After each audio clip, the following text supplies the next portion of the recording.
Robert iyo Michael waxa ay halaageen dhammaanba family-goodii. Labadan wiil ee walaalaha ah waxay wada dhigteen shardi. Waxa ay yidhaahdeen waxa aan dili doonaa dad fara badan inagoo mid u tirinayna. Waxaan eegi doonaa labadeena kii dil bata ee dad fara badan dila.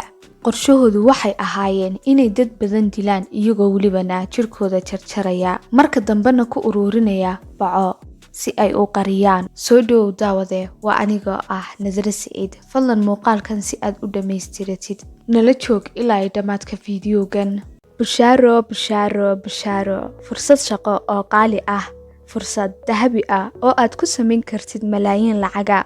Ma rabtaa inaad noqotid guulayste nolosha heerka gaadhay, sameeyeyna lacag badan adigoo gurigaaga jooga? Haddaba rumee rajadaada oo ka mid noqo xubin ka tirsan shirkadda weyn ee caalamiga ah Alpha Group Company. Ku soo biir adigoo ka mid noqonaya iibsanayana alaabta ay soo saarto AG Nutrition.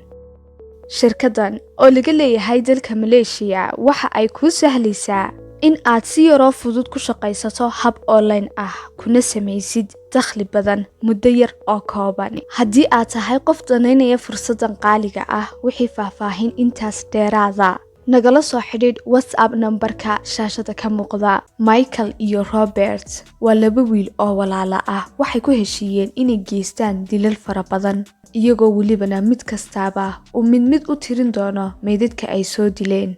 Kii soo dila dad fara badanna uu noqon doono geesi. Waa siday iyagu aaminsanaayeen. Ugu dambayn waxay bilaabeen iyagoo u kala dheeraynaya in ay banaanka dad ku soo dilaan. Waxa ay samayn jireen qof kasta oo ay dilaan si aan loo ogaanin qofkaas lana waayo gebi ahaantiisaba. Waxa ay jarjari jireen jirka dadka iyagoo marka dambena baco iskugu ururin jiray, sidaasna ku ridi jiray hog ay qodeen iyagu kuna qarin jiray halkaas. Muddo marka ay sidaa ku wadeen waxa ay ugu dambayn yimaadeen gurigoodii iyagoo tartankii ku jira una kala dheeraynaya ka dilka bata amase dad fara badan soo dila, kuwaas oo markii dambena ka dhex bilaabayba dilkii family-gooda ilaa nambar ay tirsanayaan ah inay dad badan dilaane.